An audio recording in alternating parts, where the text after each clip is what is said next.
Hello student, welcome to our YouTube channel commerce ocean C. आज की class में हम कवर करेंगे करंट रेशो के प्रैक्टिकल क्वेश्चन। इससे पहले वाली क्लास में मैंने आपको करंट रेशो का जितना भी बेसिक बनता है वो सारा कवर करा दिया है। अगर अभी तक आपने लास्ट वीडियो नहीं देखिए ताकि आपकी स्टडी में कंसिस्टेंसी बनी रहे, आपका बेस क्लियर हो। अगर अभी तक आपने मेरे चैनल कॉमर्स ओशन सी को सब्सक्राइब नहीं किया, सब्सक्राइब कीजिए ताकि जब भी मैं न्यू वीडियोस अपलोड करूं सबसे पहले नोटिफिकेशन आपके पास आए, आप वीडियोस को सबसे पहले देखें और आपकी स्टडी बूस्टअप हो। एग्जाम्पल कवर करते हैं। स्टेटमेंट में लिखा है कि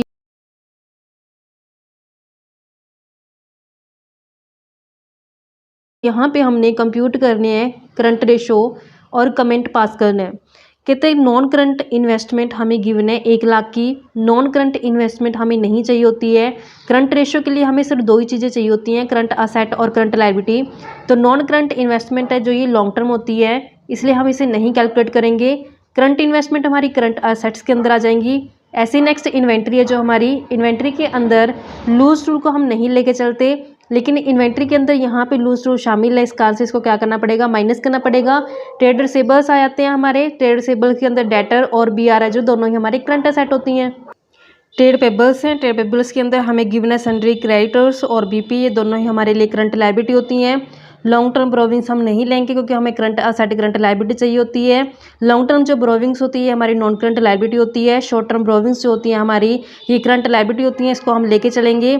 शॉर्ट टर्म प्रोविजन जो होते हैं, प्रोविजन फॉर टैक्सेशन, ये भी हमारे लिए करंट लायबिलिटी होती है, इसको भी काउंट करेंगे।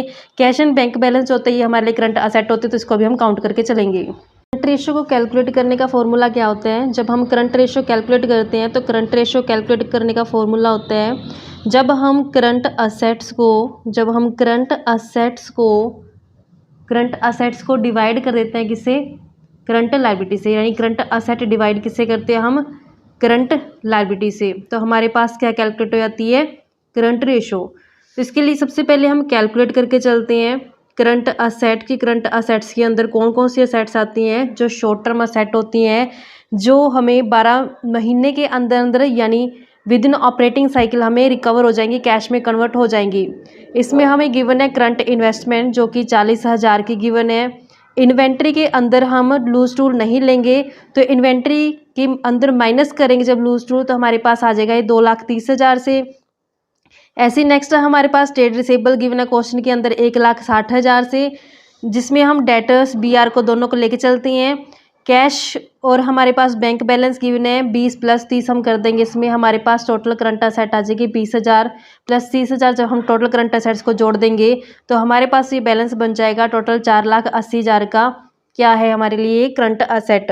इसे हमने शामिल किया है करंट इन्वेस्टमेंट, इन्वेंट्री, लेकिन इसमें लूज टूल को नहीं लिया। ट्रेड रिसीवेबल जिसमें डेटर और बीआर दोनों आ गए हैं, और कैश एंड बैंक का बैलेंस। उसके बाद हम लेके चलते हैं करंट लायबिलिटी। तो करंट लायबिलिटी वो लायबिलिटी होती है जो विद इन 12 मंथ यानी विद इन ऑपरेटिंग साइकिल हमें पेमेंट करनी होती है। करंट लायबिलिटी में ट्रेड पेबल जिसमें हम सन्ड्री क्रेडिटर्स प्लस बीपी दोनों लेके चलेंगे 1,20,000 से प्लस 10,000 से। शॉर्ट टर्म ब्रोविंग्स भी आ जाएंगी 50,000 से। प्रोविजन फॉर टैक्सेशन आ जाएगा 20,000 से। तो जब हम इसका टोटल करें तो टोटल आ जाएगा 2 लाख रुपए से। तो अब हम यहाँ पे करंट रेशो कैलकुलेट कर सकते हैं। करंट असेट जो हमने 4,80,000 कैलकुलेट की है, और ऐसे करंट लायबिलिटी जो हमने 2 लाख कैलकुलेट की है। तो अब यहाँ पे जो रेशो आता है इसका 2.4:1 होता है। अब हम जानते हैं कि जो आइडियल रेशो होता है जिसमें स्टैंडर्ड रखा गया है आइडियल रेशो का, वो कितना रखा गया है, 2:1। यानी कि अगर मेरे पास करंट लायबिलिटी 1 है तो उसके कंपेरेटिव मुझे करंट असेट है 2 दुगनी होनी चाहिए। तो यहाँ पे तो मेरी क्या आ गई, 2.4 आ गई, यानी कि ज़्यादा 2 से 2। तो यहाँ पे हम कह सकते हैं कि जो कंपनी की पोजीशन है वो क्या यहाँ पे साउंड है, कि वो टाइम पे अपनी शॉर्ट टर्म लायबिलिटी को करंट लायबिलिटी का जो पे कर सकती है। तो इस तरीके से इसका हमने क्वेश्चन किया। अब और कवर करते हैं इसके कुछ क्वेश्चंस। नेक्स्ट एग्जांपल की स्टेटमेंट कहती है कि यहाँ पे करंट रेशियो कैलकुलेट करनी है, जिसके लिए हमें वर्किंग कैपिटल गिवन है 45,000 से, टोटल डेप्ट गिवन है 1 लाख से, लॉन्ग टर्म डेप्ट गिवन है 70,000 से। तो हमें ये 3 इंफॉर्मेशन के बेस पे क्या कैलकुलेट करना है, करंट रेशियो। टोटल डेप्ट का मतलब क्या है कि टोटल डेप्ट के अंदर, यानी कि टोटल का मतलब क्या है कि इसमें शॉर्ट टर्म डेप्ट भी शामिल है, और इसके अंदर लॉन्ग टर्म डेप्ट है वो भी शामिल किए गए हैं। लॉन्ग टर्म डेप्ट है जो शामिल किए गए हैं। अब यहाँ पे हमें टोटल डेप्ट गिवन है 1 लाख रुपए से, जबकि शॉर्ट टर्म डेप्ट हमें गिवन नहीं है, लॉन्ग टर्म डेप्ट गिवन है हमें 70,000 से। तो यहाँ से क्या हमें शॉर्ट टर्म डेप्ट मिल जाएंगे। कैसे मिलेंगे? शॉर्ट टर्म डेप्ट है जो कैसे कैलकुलेट करेंगे, जब हम इस 1 लाख में से, तो जो ये 70 प्लस का तो उस साइड जाके माइनस का हो जाएगा 70,000, तो 30,000 के आ जाएंगे हमारे पास शॉर्ट टर्म डेप्ट आ जाएंगे। और शॉर्ट टर्म डेप्ट किस में शामिल होते हैं? हमारी करंट लायबिलिटी के अंदर। तो यानी कि हमें यहाँ से क्या पता चल चुकी है? करंट लायबिलिटी पता चल चुकी है। नेक्स्ट हमें वर्किंग कैपिटल गिवन है। वर्किंग कैपिटल को कैलकुलेट करने का क्या फॉर्मूला होता है? वर्किंग कैपिटल जब हम कैलकुलेट करते हैं तो जब हम करंट असेट्स में से माइनस कर देते हैं करंट लायबिलिटी को, तो हमें वर्किंग कैपिटल मिल जाती है। वर्किंग कैपिटल क्वेश्चन के अंदर गिवन है 45,000 रुपये से, और हमें करंट असेट है जो गिवन नहीं है, लेकिन हमने करंट लायबिलिटी जो अभी कैलकुलेट की है 30,000 से। तो यहाँ पे जब हम करंट असेट को कैलकुलेट करेंगे तो यहाँ पे ये 45,000 ये इक्वल के इस साइड लेके आएंगे तो ये प्लस का 30,000 हो जाएगा। तो करंट असेट हमारे पास कितनी आ जाएंगी? तो करंट असेट हमारे पास दोनों को ऐड करके हमारे पास करंट असेट दोनों को ऐड करके बन जाएगी 75,000 से। तो अब हमें करंट असेट लायबिलिटी दोनों ही पता चल गया। तो करंट रेशियो कैसे निकालते हैं? Current asset divide by current liability. Current asset हमने अभी कैलकुलेट की है 75,000 से, करंट लायबिलिटी हमने यहाँ कैलकुलेट की थी 30,000 से। तो यहाँ पे 2.5:1 क्या आ गया? करंट रेशियो आ गया। तो इस तरीके से बच्चों ये सम था। इसका एक और एग्जाम्पल कवर करते हैं हम। एग्जाम्पल नंबर 12 की स्टेटमेंट कवर करते हैं। कहते एक फर्म के पास करंट असेट 2 लाख रुपए है। It then paid a current liability. कहता है इसके बाद उसने करंट लायबिलिटी की पेमेंट कर दी 40,000 रुपये की। तो पेमेंट करने के बाद का करंट रेशियो 2:1 हो गया। तो हमें कैलकुलेट क्या करने हैं? कहता है साइज बताओ करंट लायबिलिटी कितनी होगी और वर्किंग कैपिटल कितनी होगी आफ्टर द पेमेंट।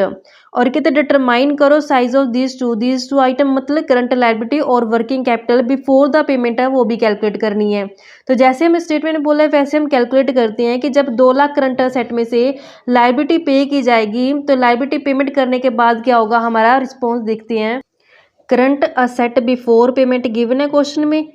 तो जो करंट असेट्स है ये बिफोर पेमेंट है।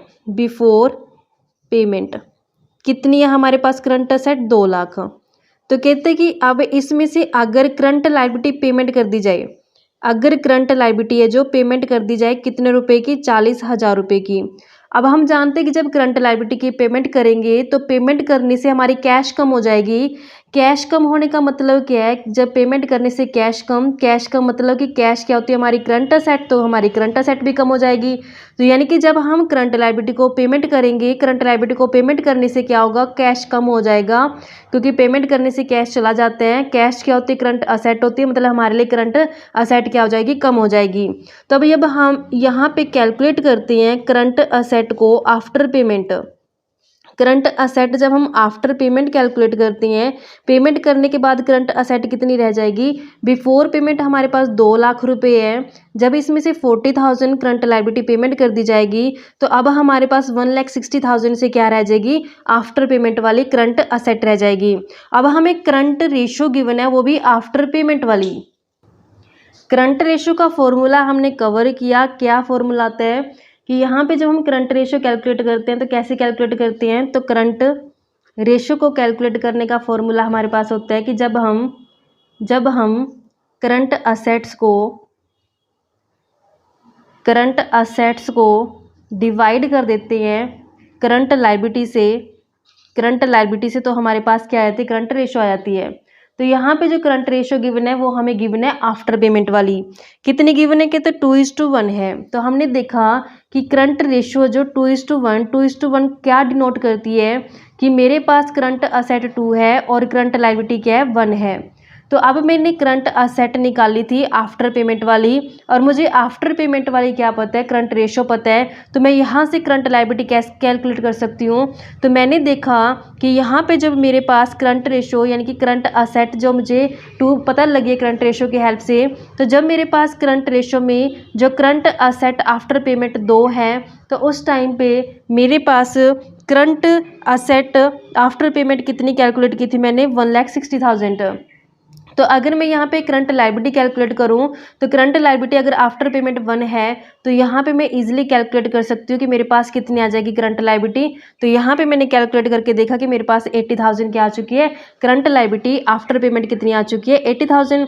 तो यहाँ पे करंट लायबिलिटी जो मुझे पता चल चुकी है आफ्टर पेमेंट वाली पता चल चुकी है, आफ्टर पेमेंट कितनी हो चुकी है यहाँ पे 80,000, क्योंकि मैंने आफ्टर पेमेंट वाली करंट रेशो उठाई है, आफ्टर पेमेंट वाली ही मैंने करंट असेट उठाई है।